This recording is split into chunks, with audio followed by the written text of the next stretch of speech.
안녕하십니까.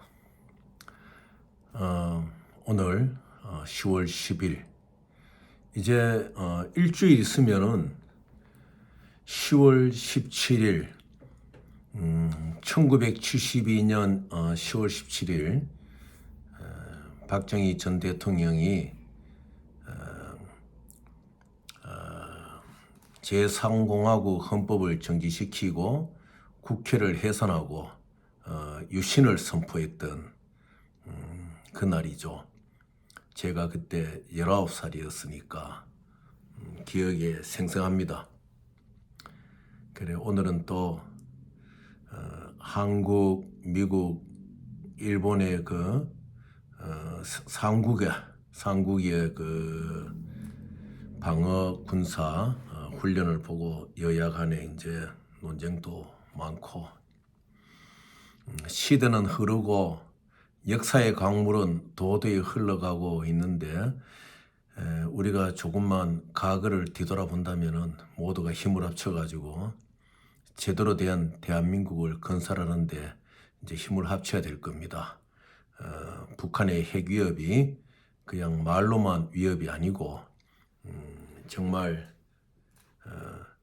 우리들에게 참 역사가 무엇이냐, 인간의 삶이 무엇이냐 하는 것을 적나라하게 지금 파노라마처럼 펼치고 있는 세계 정세입니다.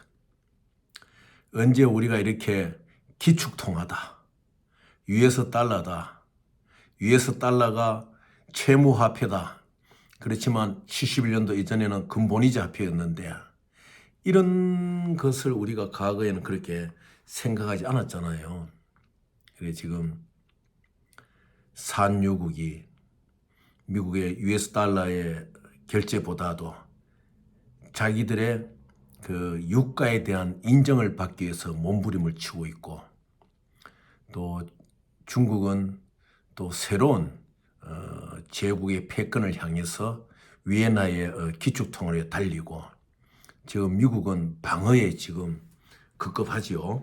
왜냐하면 채무화폐로서 세계의 야경 국가의 보수 노릇을 하다가 보니까 지금 많은 달러가 밖으로 찍혀 나갔잖아요. 미국이 현재 지고 있는 채무량은 엄청나지요. 계속 위대한 국가로서 전 세계의 경제와 정치와 군사력을 장악하는 힘이 있지 않는다고 할 것 같으면은 모든 국가들이 달러를 한꺼번에 방출해 버리면은 미국은 그냥 주저앉을 수밖에 없는 참 그런 위기입니다. 지금 그렇게 되어 있고, 참 이러한 시기에 물론 다 뭐 양대 진영의 이야기가 다 일장일단이 있지만은 조금만 뒤를 돌아보고 우리가 그 지금으로부터 참 먼 옛날 이야기죠. 1972년도 유신이 선포된 때를 생각하면은 이 시대가 얼마나 참 살기 좋은 시대입니까? 좀 힘을 합쳐가지고 민생을 좀 챙겨주는 국회가 되고 정치가 되었으면 참 좋겠어요. 지금 여러분들과 제가 대화를 나누고 있지만은 오늘 그 어느 분과 대화를 나누는 중에 이 이야기를 한번 해야 되겠구나 하는 생각을 하게 되었습니다. 또 그분의 조언도 제가 받았는데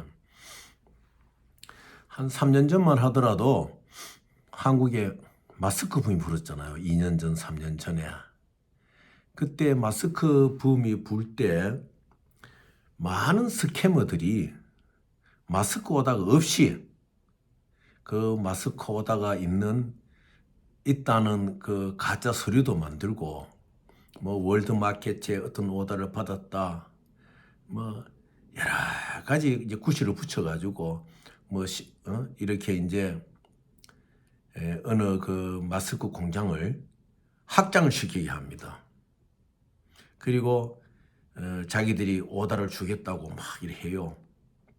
그러면 이 마스크 공장을 운영하는 경영자가 무역의 개념이라든지 그 오다의 그 수주 과정 이런 것을 정확히 안다 그러면은 우선 뭐 샘플을 보내고 그다음에 어프로벌 샘플을 보내고 이렇게 이런 과정을 거치면서 컨펌을 다 받고 예측을 해야 되죠. 그런데 그런 사람들의 말을 믿고 공장을 막 확장시켜 놨다가 막상 오다를 받지 못하게 되면은 주저앉게 되잖아요. 그렇지만 스캐머들은 그 기계를 뭐 300대, 500대 그 마스크 기계는 또 라인업 돼 있으니까 그 기계를 넣으면서 자기들은 기계 제작에 대한 어떤 그 코미션을 먹고 또 사라지는 거예요. 근데 그러한 스캐머 짓을 하던 그러한 하나의 무리가 대한민국의 이 스캐머 히스토리 속에서 계속 한 줄기로 내려오고 있다는 것을 오늘 제가 참 학문을 많이 하신 분하고 대화를 하다 보고 느끼게 됐어요. 왜냐? 2년 전에는 마스크 가지고 그렇게 여러분들을 많이 울렸던 그 흐름이 작년하고 재작년 말쯤에는 그 한국에 있는 은행의 지급 보증서 갖고 또 한동안 대한민국이 시끄러웠어요. 뭐 K은행에 가면은 뭐 200억 보증서를 끊어준다. 뭐 간단하다. 사업자 등록증하고 재무제표 몇 개만 가져오면 된다. 이렇게 해요. 그럼 그걸 또 준비해요. 준비하고 나면은 은행이 컨펌을 했는데 뱅크에서 당신이 그것을 받아가지고 할인을 할 거니까 은행에 이제 지급보증서를 받는 게요. K은행에 지급보증서를 받아가지고 예를 들어 국민은행의 지급보증서를 예입니다. 국민은행의 지급보증서를 200을 받았다. 그러면 이 보증서를 가지고 당신의 사업에 연관된 돈을 대출 받을 수 있는지 없는지 그 확인서를 떼오라. 처음 이야기와 다른 거죠. 그러니까 이 지급보증서를 받기 위해서 많은 노력을 하고 또 나름대로 뭐 여러 가지 경비가 나갔겠습니까? 그러면은 그 보증서가 발급 안 된 상태 속에서 어느 누가 당신이 보증서를 가져오면 그 국민은행 보증서를 할인해 주겠다. 그걸 써줄 은행은 아무 데도 없는 거예요. 사채업자 쓸지 몰라도. 사채업자 써주려고 그러면 또 어떤 담보물을 내줘야 안 됩니까? 뭐 심지어는 우리나라 3대 도시의 하나의 행정부시장 했던 분도 거기에 얽혀가 막 이러시다가 뜻을 이루지 못하고 얼마 전에 돌아가셨죠. 이제 참 그런 기구한 이 사연 속에 이 대한민국의 스캐머들이 이제 줄을 쭉 타고 있어요.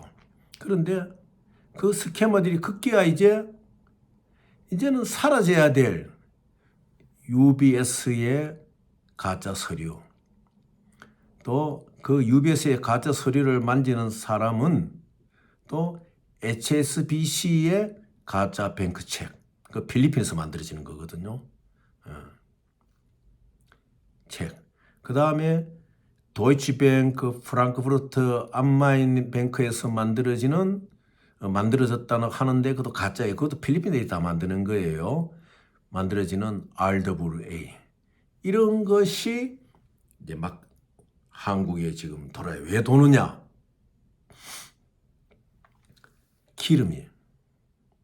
우크라이나와 러시아와 전쟁으로 인해 가지고 우리 한국에서 이 기름에 관련된 바이어들이 주로 러시아 거를 많이 썼잖아요. 이 지리적으로 가까우니까.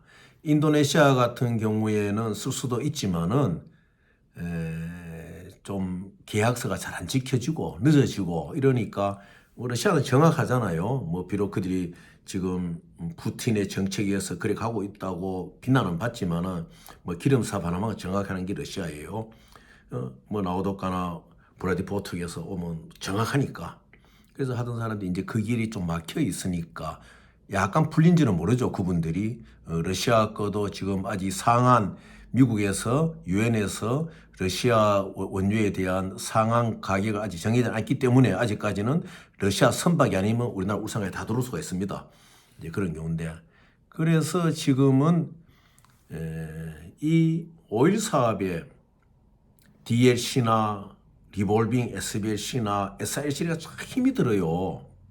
그래서 그것을 타가지고 UBS의 스캐마들, 가짜들, HSBC의 가짜들, 도이치뱅크 프랑크푸르트의 가짜 서류를 만지는 사람들이 지금 막 기름하는 크고 작은 기업들에게 막 부딪히면서 LC를 열어준다 그래요. 그렇지만 나싱 한 건도 열지 못하고 지금 모든 한국의 기름 바이어 컴퍼니들이 애를 먹고 있는 거예요. 여러분들 굉장히 이거를 주의해야 됩니다. 그래서 오늘 제가 이래 보니까 마스크 때 이 세상을 진탕치던 그 스캐머들이 지급 보증서를 또 건드리다가 지금은 UBS나 HSBC나 시티뱅크나 도이치뱅크 심지어는 코메르츠뱅크까지 손을 대고 있어요. 가짜 서류를. 그래서 이래가지고 이제 우리 선량한 우리 기업인들을 애를 먹이고 있다. 거기 하나 더 보태가지고 지금 한국에서 문제를 일으키고 있는 미국 교포 회사 한국에 지사를 두고 있는 거 있지요. 뭐 경북 그 어느 지방에 태양광 판넬 관계 그 공장을 막 없앨 때 그 이제 스크랩이 많이 나오잖아요. 그걸 이제 입찰 받을 때 뭐 5천억 뭐 이런 지급 보증서를 자기들이 갖고 있는 미국식의 발안 시트를 보여주고 보증서 끊는 비용을 받아요. 받아준 거 아무 노밸류죠. 아무 쓸모가 없는 것이죠. 그런 거라든지. 또 강남에 있는 하나는 어제 그 말씀드린 거죠. 이거 이제 보냈다 하고 스위트 DLC 스위트 카피를 줘요. 보낸 게 아니에요. 자기들이 그 연결을 갖고 있는 필리핀 사람들 해온 위조를 주는 거예요.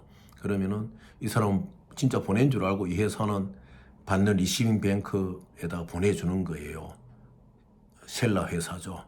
도착 안 했지요. 그 사람의 사업적인 데미지가 얼마나 크겠습니까? 그래서 여러분들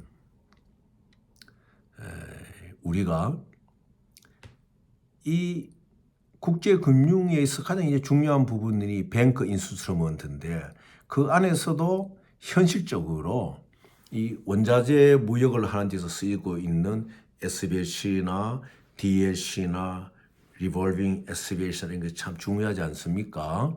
그래서 이것은 절대적으로 스위트로서 교신이 되지 않는다면 다 거짓이고 가짜니까 밖에 돌아다니는 이런 걸로 인해 여러분들이 상처를 입지 말아야 됩니다.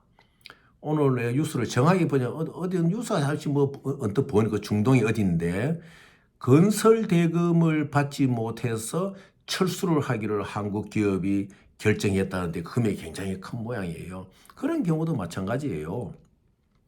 중동 같은 경우에는 어떠한 건설이나 이런 사업이 있으면은 그 중동에 발주하는 나라의 가버먼트에서 뭐를 주느냐? 가버먼트 뱅 개런티를 줍니다. 컨디셔널로.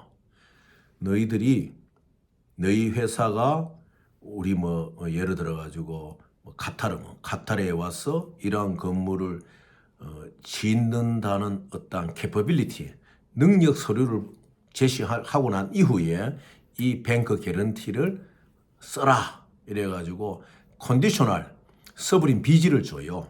그러면 그 컨디셔널 서브린 비지를 받아가지고 한국의 산업은행이나 유관되는 협회와 운운하게 되면 여기서 그 건설을 할 수 있다고 뭐라 캐퍼빌리티를 한국에 다 해주거든요. 그래 제시하고 나면은 이제 그것이 액티브가 돼가지고 건설을 하는 그 밑자금으로 쓰이잖아요. 그런데 아마 그 철수를 해야 되는 그 회사는 그러한 과정을 거치지 않았던 모양이에요. 또 하나 이제 또 스캐머가 뭐가 있는가 하면 경북도 어느 지방 쪽인데 중국의 건설은행의 컨디셔널 뱅 개런티예요. 이러한 지정된 건설을 할 경우에는 이러한 돈을 준다는 아주 큰 돈이에요. 그거는 뭐 한 20억 불 정도 US 달러가 되는 건데 실제로 서울의 공사은행도 다 그게 들어왔죠. 그 빚이가. 그런데 그거를 정확하게 볼 것 같으면 무엇이 있느냐? 컨디션이 있는데 뭐냐? 그거는 한국 내에서 그 받은 회사가 능력이 있다는 것을 증명하는 어떤 그런 서류 관계가 아니고 몇 프로를 이것을 발행한 이슈의 컴퍼니에 디포짓 해야 하는 거예요. 그건 아주 위험한 거죠. 아무리 20억 달러의 건설 대금을 주겠다는 뱅크 개런티를 하지만은 이러다 1%를 디포짓해도 그게 얼마나 많은 돈입니까? 뭐 거의 2천만 불 아닙니까? 그럼 예를 들어 그러고 난 이후에 이 중국의 회사가 제대로 발주에 대한 절차를 이행하지 못할 경우는 이 회사는 한국 회사는 2천만 불이 또 날아가 버리는 거예요. 그래서 스위프트가 들어와 있는 보증서는 컨디션을 정확하게 봐야 됩니다. 그 안에 보면은 중국의 회사들이 융통하기 위해 가지고 이 빚을 발행하는 경우가 있거든요. 너희들이 여기 사업에 참여하면 건설 대금을 주겠다 하는데 좋지요. 그 컨디션 안 붙어 있으면 한국에서 얼마든지 그것은 현금화가 되잖아요. 근데 컨디션이 뭐냐? 뭐 1%다, 2%를 이것을 이슈한 회사의 이슈잉 어카운트에다가 디포짓을 시켜야 되는 거예요. 그래서 건설 보증 비지에서 그런 컨디션은 없는 겁니다. 그게 이제 일종의 전 세계적으로 몇 개 은행이 하는 그 융통 일종의 그 인스트루먼트죠. 이제 그런 것도 상당히 주의해야 된다. 그래 마지막으로 정리를 한다고 할 것 같으면은 스위트로서 오고 가는 서류로서 항상 확인하고 일을 진행하지 않으면은 100점 100패다. 그러나 스위트가 없는 경우에는 유로 코리아 스크린을 체크하든지 또 DTC라고 좀 새로운 방법이 있어요. DTC를 체크하든지 이렇게 해가지고 정확한 길을 가야 된다. 그 다음에 조금 전에 예를 들어가지고 건설 보증 비지가 스위트를 받았다 하더라도 거기에 있는 컨디션이 뭐냐는 것을 정확하게 보셔야 됩니다. 보지 않으면은 또 낭패를 당할 수 있다. 그래서 이런 말씀을 드렸는데 오늘 키포인트는 그거예요. 이 스캐머들이 지금 UBS 가짜 들고 다니고 도이치뱅크 가짜 들고 다니고 시티뱅크 가짜 들고 다니고 이러한 스캐머들의 무리가 마스크 때도 장난을 치고 직업보증서도 장난을 치고 이렇게 한 줄기로서 내려오고 있다. 그래서 우리가 말해도 죄는 미워하되 사람은 미워하지 마라 그러지 않았습니까? 여러분이 속지 않으시면 되는 거예요. 은행 밖으로 나와 있는 그러한 서류는 전부 다 소용이 없다. 그래서 여러분들 그런 곳에 눈 돌리지 마시고 작은 것부터라도 정확하게 스위트가 온 거를 이제 챙기셔야 됩니다. 그리고 지금 이렇게 국제적으로 우크라이나 러시아 전쟁이라든지 오늘 또 이제 우리 한국은행의 오늘 또 금융통화위원회에서 또 빅스텝을 한 번 더 하려는 모양이에요. 뭐 이런 과정 속에서 너무 지금 PF도 막히고 이런 그러니까 전부 다 이 뱅크 인스트루먼트를 잡으려고 노력을 많이 해요. 하더라도 급하더라도 스윗 뭐 MT103, 799, 760 이 과정을 정확히 체크하고 유로크리스를 또 체크하고 컨디션이 뭐냐 이런 것을 정확히 체크하면서 실수가 없기를 바라겠습니다. 어느 분이 MT103 GPI 세미 오토매틱 캐시 트랜스퍼를 좀 이야기해달라고 하셨는데 한번 기회가 있으면은 이번 주에 말씀드리도록 하겠습니다. 내일 뵙겠습니다, 여러분들.